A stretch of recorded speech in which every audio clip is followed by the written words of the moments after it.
Hello there, and welcome back to another episode of Language Professora. We have been missing for a few weeks. I hope that you enjoyed your holidays. But to finish off the year, we are finishing off Man from Jamaica's Hills. In January, we will begin looking at some short stories. But let's go to chapter 10 of Man from Jamaica's Hills. In this chapter, we see Frank taking some for a trip. That's the title of the chapter. Let's get into the plot and what we have to find out. All right, so think about, rural Jamaica. Even now in 2024, this still obtains to some extent that there were several persons in the community who were unemployed. And so, Frank, trying to be helpful, I suppose, decides that, they're of some use to him. It makes the reader begin to wonder what kind of use could they be to Frank? Especially because we know that Frank's character is not the best of the best, right? Let's see what happens. So he talks to them about the opportunities that there are in Grand Cayman. Now you have to think about the era in which this is taking place. There was a time in Jamaica's history where going overseas for a better opportunity or a better life was the way to go. And so this is the era, the beginning of that era that they're in. It still happens to some extent today, but it's a little bit more technical now. Then it was much easier to get overseas. So he's talking to them about going to Grand Cayman. Of course, being in rural Jamaica, having no job, they had no money to fund this venture. And he decides that he's going to pay the plane fare, get their papers in order, which would be their passport and whatever other documents they might need. And he's going to foot the bill, so to speak. But we know that Frank doesn't foot the bill just for anybody, right? There has to be some payback. And we're coming to that. He tells them to keep it a secret, and only their very close relatives are aware. One of the girls is Cecile, and her mother is very skeptical about the idea. Frank does as he planned, everything is in place, plane fares paid, date is set for departure, all of that. Eventually, though, the village knows what is going on, and some of them ask Frank if they can't come as well. And he says that he'll be back in a month and he will take some more back with him. I don't know if we can trust that, because if you remember the chapter where Frank went to St. Anne and scammed that church, he did tell them that he would have been coming back, and he never did. So do we trust that Frank is coming back in a month? Anyway, they're on the way to the airport. And on the way to the airport, they make a stop at Gunboat Beach. Now, I remember Gunboat Beach as a child. It's a very lonely beach. It does not have a lot of traffic. Presently, Gunboat Beach, if you're heading to the airport, it is where the Caribbean Maritime Institute is. It's that turnoff. Sorry. It's that turnoff that you would make. So it's not very far from the airport at all. Less than 5 minutes from the airport, actually. So he makes a stop there. He takes them to a lonely section of the beach. And so the suspense begins to build. If we're supposed to be going to the airport, why have we stopped? What is going on here? And he has a suitcase with him and the girls, and they go to a secluded section, a section where there's nobody. What is going on? I must confess, when I got to this part of the chapter, and I had to turn the page to get to the next part. Before I turned the page, all sorts of thoughts crossed my mind. You know what I mean? And that is the role of suspense. It gets your imagination going to try and figure out and think ahead what is going to happen next, what is going to happen next. That's the role of suspense. He then tells the girls, of course, as I had hinted earlier, that he didn't spend all of this money on their passports and documents and airfare for nothing. So something has got to give. What is it that has got to give? Let's see what it is. Frank wants them to carry ganja. Now, ganja is a prohibited substance. It's drug trafficking in a nutshell. And this is what he wants them to do. And we have a conflict introduced here. It's a conflict because it's a decision that the girls will have to make. I'm guessing that if they choose not to, then he will hold on to their documents and they will go back home. And they will still have to figure out how to pay him back for the documents. And if they choose to, they are running the risk of getting caught and imprisoned. So it is indeed a conflict mixed with a little suspense, because it's a decision that they have to make. Now, the girls, especially Cecile, are nervous.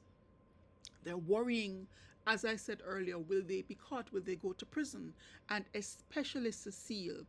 And I think Cecile is especially nervous because her mother was skeptical at the beginning of all of this. He tells them how to pack it onto their bodies, and he then gives them their documents. When they get back to the bus, the driver notices that they're all very quiet, very reserved, very somber, and the laughing and the joking that they experienced earlier, the excitement is all gone. They get to the airport, check in, and then they go to immigration to be checked. Camille is now getting more and more nervous, and the suspense begins to, not Camille, sorry, Cecile. The suspense begins to build. Now, with the suspense building, it causes the reader to think ahead, and especially with everything that we know is going on behind the scenes. Will they get caught? Will Cecile get caught? Frank puts her at the head of the line, and it's strategic, because if you see a gentleman come and he has all of these ladies with him, and he goes first and then they go through, and something happens, then you kind of connect the dots and say, oh, but they're all together, so let's check all of them. Instead, he puts her at the head of the line, because if anything happens with her, they can disassociate themselves from her, because she's basically the first and not with a group. So he puts her at the head of the line. Cecile begins to get so nervous, she begins to freak out. The immigration officer asks her a question, and she mishears the question and basically blurts out that they have things on them. And this is, of course, your climax. What is going to happen now? So Frank steps in, of course. You know, Frank is the gentleman with the gift of gab. He knows how to talk his way out of situations. And he tells them that she's having a fit, and that's the resolution to that conflict. They get to Cayman, they hand over their stuff to Frank, and Frank tells them now that he's going to get them jobs by the end of the week. They're all staying together for the night at a hotel, and he wines and dines them. The next morning, he tells them that he's going to be back in the evening. Before he leaves, though, he gives each of them an envelope with some money. And I'm guessing that that's the payment for what they did for him. But the girls are saying to themselves, the money is a lot. And they wonder if he's coming back. And true to form, Frank disappears. He never returns. So the promise of finding them jobs, they have to start looking for jobs for themselves, which they do. And we have a little bit of a synopsis where they were all able to find jobs. They went back to Jamaica, visited family, got themselves sorted out. Some of them got married, built their families, brought other relatives up to get a job in Grand Cayman, and they basically built their lives there. And we know that Cayman does have a Jamaican population currently. So Frank is invisible, disappears for a number of years until a newspaper article comes out, and it basically outlines the activities of one Frank Grant being caught with a lot of drugs, and he gets 30 years in prison for it. But 4 years later, a man turns up in the village, and he is dressed shabbily as he's walking through the village. He goes into a shop and he recognizes some people. Lo and behold, it is Frank. Now I want you to think about the Frank that disappeared from Spanish Town when he went overseas. After he left Alice and the baby, he went overseas. And how he came back to the village in that chapter, looking flashy, looking rich, well dressed, and compare it to this Frank that we see coming back to the village, dressed shabbily, dressed very poorly. Make the comparison between those two Franks, all right? Just think about it. So, they express their thoughts about him being out of jail already. He tells them, of course, Frank, being Frank, he talks his way out of it. So he appealed and he got the sentence reduced. And his strange talk, is very Rastafarian in nature. And he does say that he has now become a Rastafarian. He goes to his father's house a little bit after that. I want to think about how old Mr. Grant must be by now, right? Because Frank may be in his 40s heading to 50s by now. When he gets to the house, a dog comes out and is barking at him. His father comes around to the side of the house. When he realizes that it's his son, he starts to cry and saying, how him son mash up and him look torn down and all of that. Frank says that he's home for good, never leaving the village again, and he's there to stay and make a living. He decides that he's going to go into farming like his father, but he finds it to be a little bit hard. He then decides that he's going to maybe become a local politician. I would say a local politician, although it doesn't say that in the text, because if he decides that he's going to now speak on behalf of the community and try to find ways to improve the community, that is sort of like politics, right? So he decides that he's going to be doing that. And he invites the villagers to a meeting, and a lot of people turn up. He talks about the fact that the representative for the village, who has been given the resources for the village, that person actually steals the resources and is not using it to fix up the village. Everybody knows who he's talking about, the plumbers. And he knows that the plumbers are a very confrontational family, and they will soon hear about what Frank is saying and doing and basically approach him. So a few days later, true to form, Mr. Plummer does indeed come to see Frank, and he tells him to stay out of what doesn't concern him. And this is a conflict because it's a decision that is going to be made. Will Frank take the warning and stay out of it? Or will he continue to meddle in, as Mr. Plummer says, duppy victuals? Will he continue to meddle? So a decision has to be made. So therein we have a conflict. At the next meeting, Frank has even more people present. So we know that the conflict is now building up. And because he knows that the plumbers will again hear about this, he decides that he's going to get some sort of weapon to protect himself.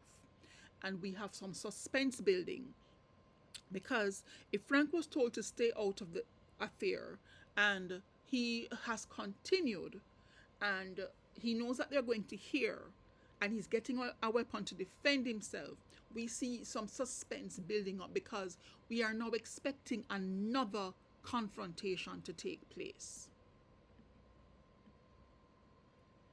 So Frank, being proactive because he wants there to be witnesses, I suppose, he goes to the village square to hang out, but really to wait for the plumbers. Mrs. Plummer soon comes and she's quarreling about Frank. She boxes him and Frank hits her with the pimento stick. The climax begins because there's a fight now. And he has hit a woman. Yes, as big as she is and as aggressive as she is, the fact is he's a man who has hit a woman. Mr. Plummer arrives and chops at Frank with his machete. Frank ducks away. He hits the machete out of his hand and he hits him in the knee. So he has now hit the wife and he has hit the husband. So the climax is where we are at right now because there's a full-fledged fight.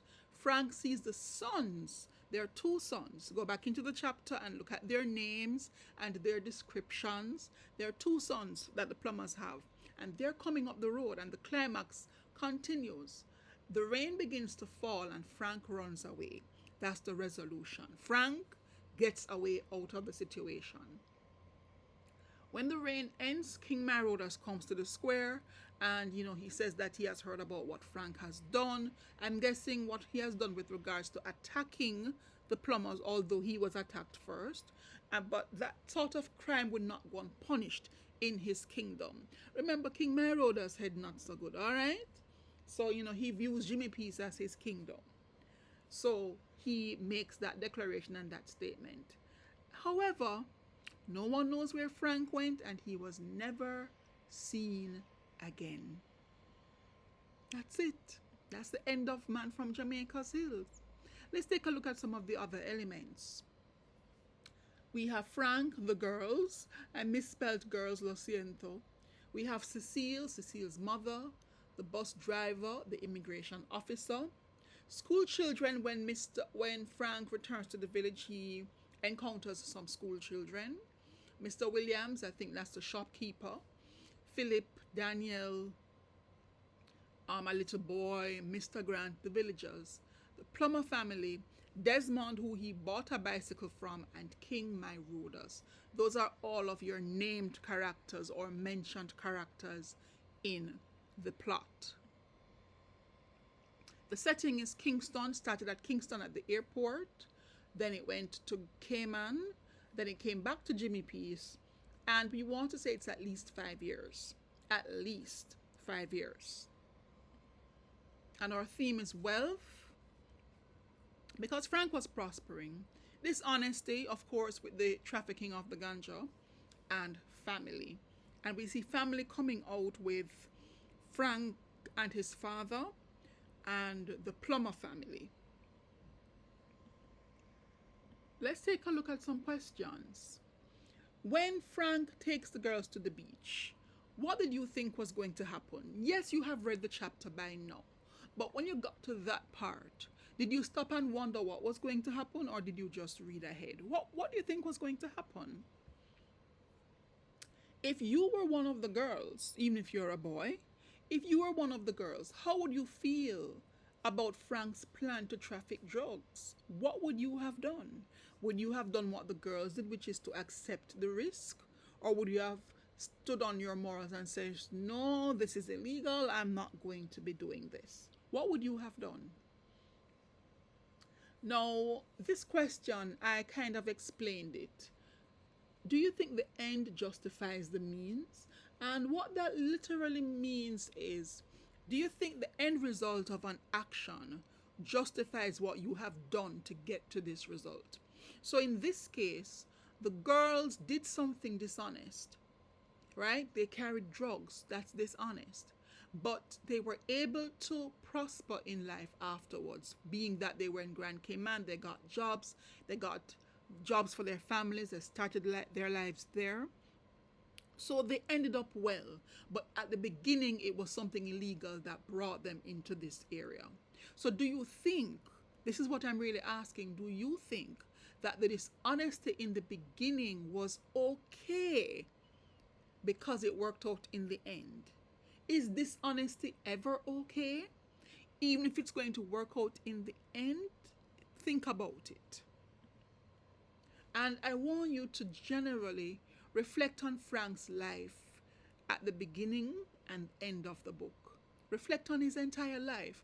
Trace Frank's life from when we met him at age 13, when his mother woke him up and, was flogging him, and everything that he went through, and how he ended up back in Jimmy Peace. Reflect on it. And that is the end of Frank Grant as a character, and that is the end of Man from Jamaica's Hills.